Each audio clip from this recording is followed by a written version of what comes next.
Hello. Hi. I'm Allie. I'm Nicole. And, yep. And yep. You usually do this, and I started it, and I'm confused. This is what we read in June. Yes.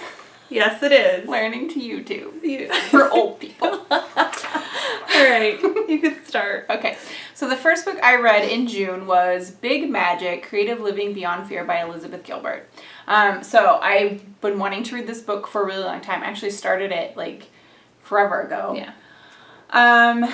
But I was really just, I don't know what made me like really decide I want to read this. I was really looking for something that was kind of like uplifting and positive. Yeah. And also about creativity. So this book definitely fit the bill for all of that. I think it's a great book for anyone who's creative, writing or otherwise. Honestly, I think it's a great book for anybody. Yeah. Like you don't necessarily have to think of yourself as creative. I think you can be creative doing anything. You know, like you could be creative as a plumber. You know, like you use creative thinking to solve problems in my mind. So I think embracing that side of yourself is good for anybody. I thought it made a lot of really interesting points that I hadn't heard before.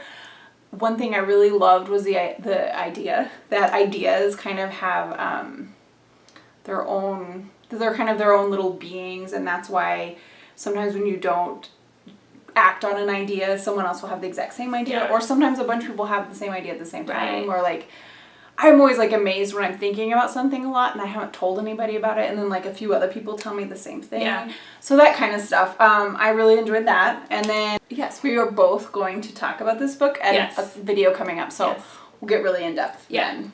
Yeah. Look for that upcoming review. Yes. At some point. So my first video is Bygone Badass Broads, 52 Forgotten Women Who Changed the World by Mackenzie Lee. I talked about this in my June haul video because I actually bought it in June and then I read it in June, which is not normal for me. Usually I buy stuff and read it like way later. But so it was an interesting book because it started out as a Twitter hashtag, I believe, and I've noticed actually there's a lot of books like this coming out lately. But it's good because it's a lot. Some of the women that were profiled in it were women that I've heard of, and some of them were women that I never heard of. And Mackenzie Lee also made a point that some of the women that she was featuring and talking about weren't necessarily like good people, but like they did things that had an impact on history basically. And so, regardless of if they're good people or not, we should still remember them and kind of remember how their actions, changed lives for the good or the bad. So, and it was beautifully illustrated. I mean, it wasn't really in depth with every person, but it just kind of did a quick overview of their lives and like what they did and, kind of like maybe what changes that brought about in the world and stuff like that. So I really enjoyed that. So that's cool. I'm excited to read it. I really wish it had maybe a slightly different title, only because I work with kids. And I think because it's just a short little profile, I could share that with some of them. But since it has a cuss word on it, I probably can't really take that to school. So. Yeah, I get that. But otherwise, normally I'm like all, I don't have it. I'm not a person that's big on like, I don't care about language. I think right now my shirt actually has cussing on it. But because you work with children, it's a little bit different. So. I have to just assume that, And I could probably maybe even like just put something over the cover. I'll have to see. Anyway. So what was your next book? My next book is The Library at the End of the World by Felicity Hayes McCoy, who is an Irish author. I got this book and read it, I listened to it through the Hoopla app. That's basically how I ended up with this book, was because I was on Hoopla looking for a book and it sounded really interesting to me. So I loved this book, but it's definitely for a certain kind of person. Yeah. It's a really quiet book. There's not much plot at all. Oh, okay. There's really like hardly any plot and not a lot happens throughout the entire book. It's a big character piece. There's probably like 4 or 5 main characters. And it has a really, really good sense of place. So if you like a book that just, you feel like you're there, especially if you like to, I don't know, I really like Ireland and Scotland and places like that. So the fact that it's in this like tiny little village in Ireland, I loved. I loved that a lot. So yeah, it's definitely like you have to really like quiet books. It took me a little longer to get through it because I wasn't like dying to know what happened next, but it was just so soothing. Yeah. And, like I really enjoyed it. But yeah, it's definitely for people that enjoy that kind of thing. If that's not you, do not read this book. Don't recommend it to anyone who really likes a lot of like action in their stories. So I probably won't read it, but... Yeah, don't read it. Yeah, basically, you shouldn't read it. Yeah. But I think there's probably other people who enjoy little quieter books sometimes, so... If you like character-driven books, quiet books, give it a go. Yeah. And really it's character-driven. And it's on Hoopla, which you can just... I mean, you don't even have to wait in line. You can just check it out right away. So if you end up doing that and you don't like it, you don't have to worry about, like, using anything up or anything like that. And it's fun to hear a book read in an Irish accent. Yeah, it is. That's true. So I guess also listen to it if you want to hear an Irish accent. Yeah. There you go. My next book was Chaotic Good by Whitney Gardner. This is a really cute book. I think it's a debut novel. I'm not 100% sure, so maybe it's not. But, so the gist of it is it's about this girl, and of course I can't remember the character's name right now, but it's about this girl who ends up cross-dressing with the help of her twin brother to go into a comic book store, and she ends up getting she ends up joining the D&D group there, but she ends up cross-dressing mostly because when she went into the comic book store as a girl in her dress, the guy was giving her a lot of attitude, like one of the workers there was giving her a lot of attitude, so she originally does it to kind of prove to him that he's treating her differently based on her gender, and she ends up kind of getting roped into this D&D game, and you know, she keeps her lie up for a while, stuff like that. She's also designing costumes and like trying to get into a prestigious like fashion design school as well. And I don't know, it's really interesting because it was a thing of where she was trying to make a point that people were judging her by the way she dressed and looked, but she was kind of also judging people as well a little bit, or like, you know, she took her lie too far and people got hurt. It was really cute. It was like a cute, fun read. It's very geeky. The author plays D&D because I follow her on Instagram and she'll post like that she's playing a game or whatever. So there's references to that. The author is actually also an artist because there's pages in the book that are like little comic pages that are of like what's happening in their D&D game. Oh, cool. Yeah, so it's really neat. I'm describing it terribly, but basically it's a really cute, fun, geeky novel. It references a lot of like different video games and a lot of different things from geek culture, and I also like reading about people just like sewing stuff for some reason, and so the character talks about like how she's sewing all these costumes and stuff like that, so it's really cute, and it's got a nice little love story in it as well. What year does it take place in? It's present day. Present day, okay. Yeah. I was just curious, in the late 90s when I would go to the comic shop especially, like the guys that worked there were super, super rude and just not nice. I have noticed in more recent years that doesn't really happen so much, so that's what I was curious. It does that does not say that it couldn't. It does take place in a smaller town. Which in the 90s I was in a smaller town, so maybe that was part of it. I think it was kind of part of it, and it was kind of like the main guy in the book that's kind of making fun of her is like, oh, you need to go over there because that's the girl comic section. That's exactly what happened to me when I... Is this book about you? I wrote a book and I didn't know. No, I'm just kidding. Yeah. Alright, so tangent on that. What's your next book? My next book is I'll Be Gone in the Dark, One Woman's Obsessive Search for the Golden State Killer by Michelle McNamara. McNamara? Yeah. I looked this up and I don't remember how to say that. Anyway, this book was really, really good. I found it to be very terrifying. But also wonderfully written. Yeah. She does such a good job of balancing, like she manages to write what the serial killer did in a way that like lets you know how horrific it was without like focusing too much on the gory details. I feel like she wrote from such a place of empathy for the victims. She did such a good job of not ever making the serial killer seem like too interesting or anything. Like you just thought he was a piece of shit. She did such a good job. Which is you should think he's a piece of shit. But sometimes people almost like glorify. Yeah. Exactly.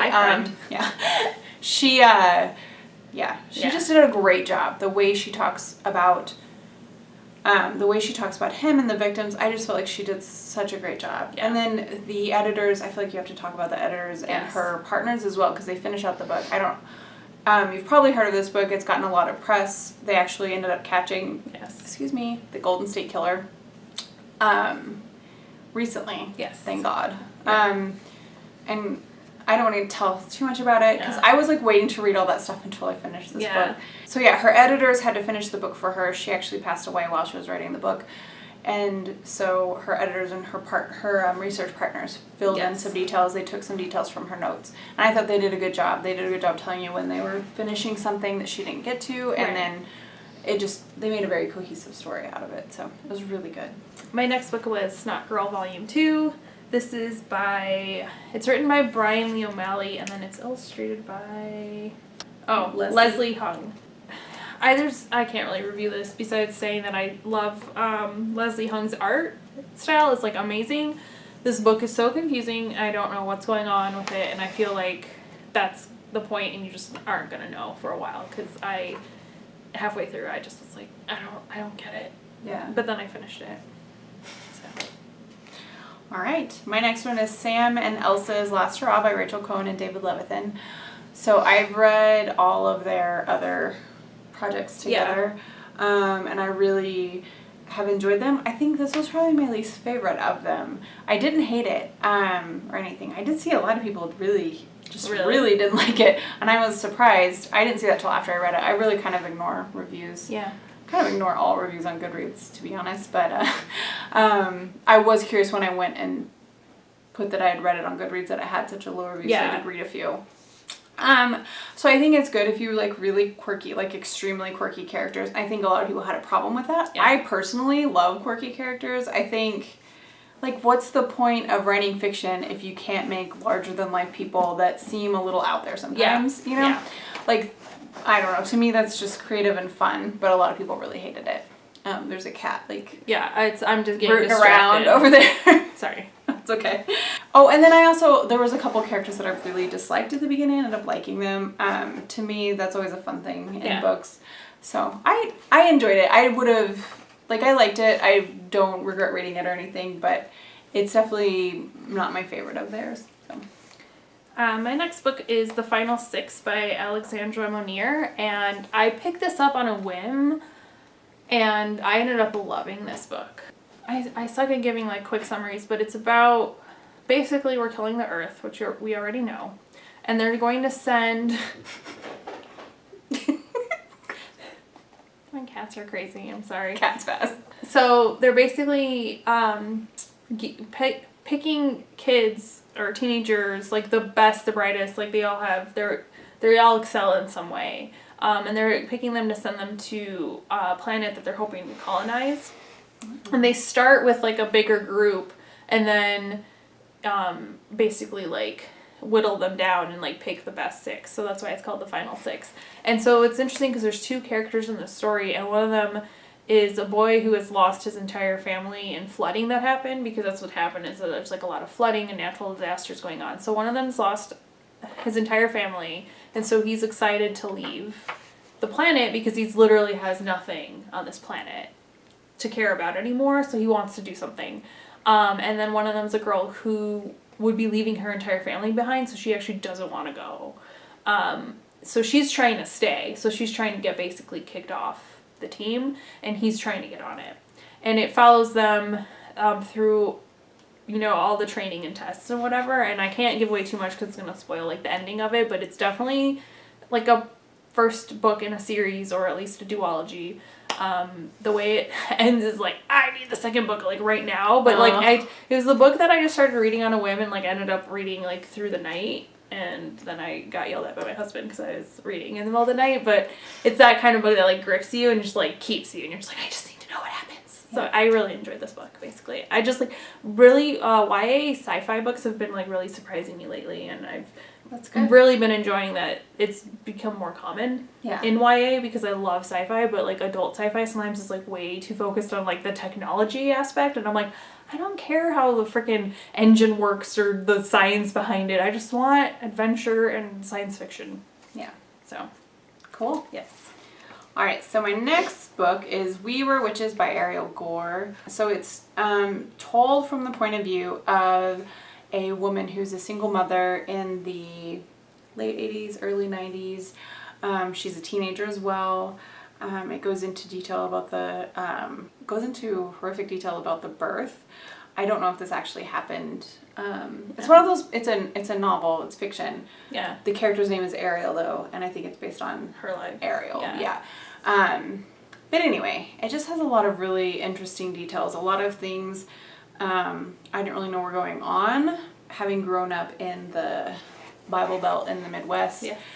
And it's funny to me because my mom was a single mother. Yeah. So it's funny to read this from the point of view of a single mother, especially from the point of view of a single mother during that time period, who is just the polar opposite of my mom. Yeah. So I don't know, I really enjoyed it. I loved her style of writing. She's going to school to be a writer. So she will talk about the people in her classes, what everyone expects of everybody. Some of like the holes in feminist theory. Like they tell her like she's not allowed to think a certain way or say certain things, which is absurd because you should, if you are a woman, you don't have to think a certain way to be a feminist. Yeah. That's other than thinking that, women are equal to men. Yes. That's about it. But anyway, I feel like I'm just rambling, but it's a really good book. Yes. It's really well written. I really, really enjoyed it. I recommend it to people. Yeah. And it's really cool the way it's formatted. I wish I could show you. Like it has she uses the writing, like she uses structure of the writing to make a point. Oh, that's really cool. Parts, yeah. So I always like it when writers use the actual like text on the page in a way as well. To tell us. Yes. Yeah, it's really cool. My next two, I'm going to mention them at the same time because they're by the same author and they're very short. So Princess Ever After and The Tea Dragon Society are both by Katie O'Neill. They're both like middle grade graphic novels, I would say. Princess Ever After is just basically about one princess that saves another princess, and then they go like on a little adventure at the end. It's very short. The Tea Dragon Society is basically about this girl that rescues a tea dragon and brings it back to the owner, and then the owner kind of like says that they'll teach her about tea dragons, and it's very like, it's very simple. It doesn't have like, it's funny because it's actually more of like a character-driven graphic novel, and it's again very short. In the back of the book they have like a little glossary of all the different tea dragons, which I think is cool. So yeah, that's really I don't know, they're both like cute. I like the art and stuff. They're not like groundbreaking or amazing or anything like that, but it's just like enjoyable, fun reads, and sometimes that's all you need. Cool.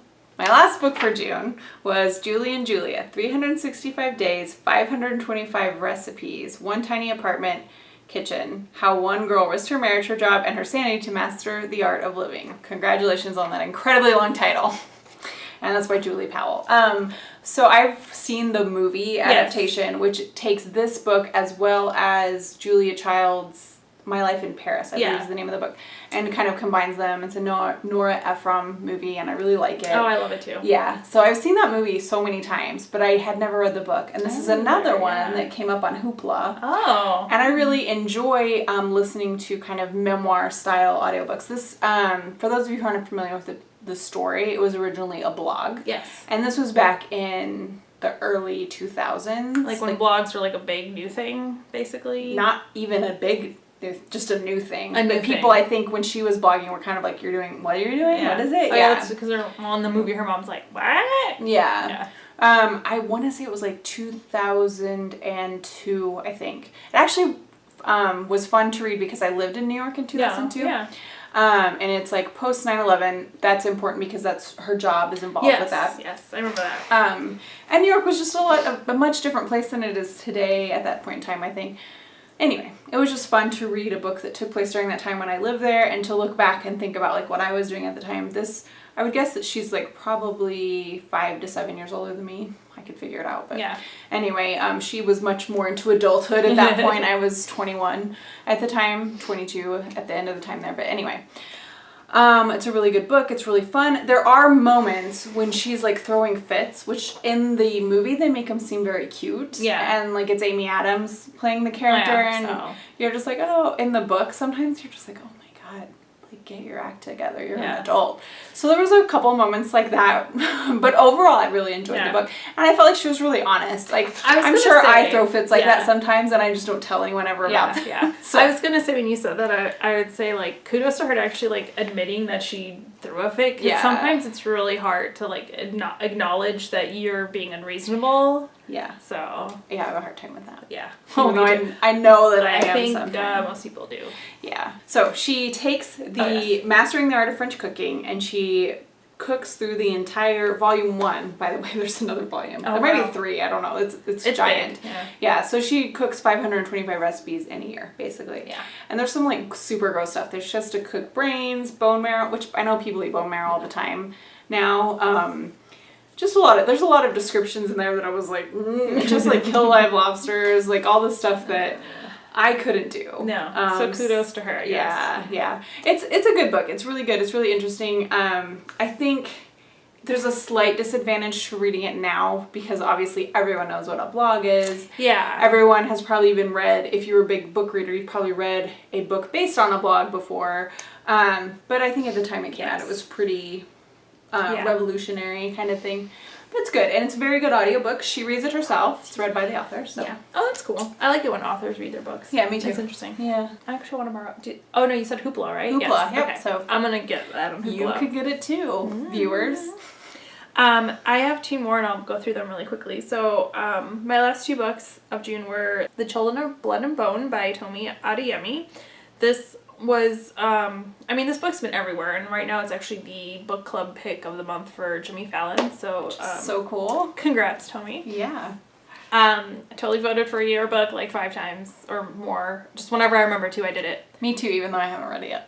Oh, well. I just thought it was cool. Like I met her at Y'all West. Yes. She's really nice. Oh, I'm sure I'm gonna like the book. Fun. So I had no qualms. If anything, you need to follow her on Instagram or go visit just to see her wombat suit dance because that is amazing. So exactly. So this is really interesting because it's a fantasy, but it's set. You know, a lot of fantasies are usually set in like European settings or like have European elements to them. But this is set more of like in an African culture setting, which I thought was kind of interesting. The basic gist of it is that there are I'm pretty sure the magic users are called the Orisha, and they're characterized by their white hair. And the king, however many years ago, did something to like basically break their connection to magic. And the main character of the book ends up getting like this map, and she ends up going on a quest with some other people to bring magic back to the world. It's kind of interesting. Oh, it's a great story, and it's a great like just adventure to go on. And then my last book is Erotic Stories for Punjabi Widows by Bali Kawar Jaswal, which I apologize if I pronounced that incorrectly. This was interesting. I picked this up because I'm trying to do the Book Riot Read Harder challenge of 2018, and they have one where it was like a mystery by a woman of color or something like that was one of the categories. So I was looking up books to get, and this one came up. So the gist of it is that it's about a British Indian girl who signs up to teach. She thinks she's signing up to do creative writing classes for a bunch of like Indian widows, British Indian widows, or Indian widows living in Britain, I should say. Whatever I'm trying to say. She signs up, she thinks she's going to do creative writing classes, and it turns out, it kind of turns into them like sharing like erotic stories and stuff like that. It's really cute. That part's really cute and funny, but then there's also like kind of a mystery because there's one of the widows, her daughter died, and everyone's saying it's a suicide.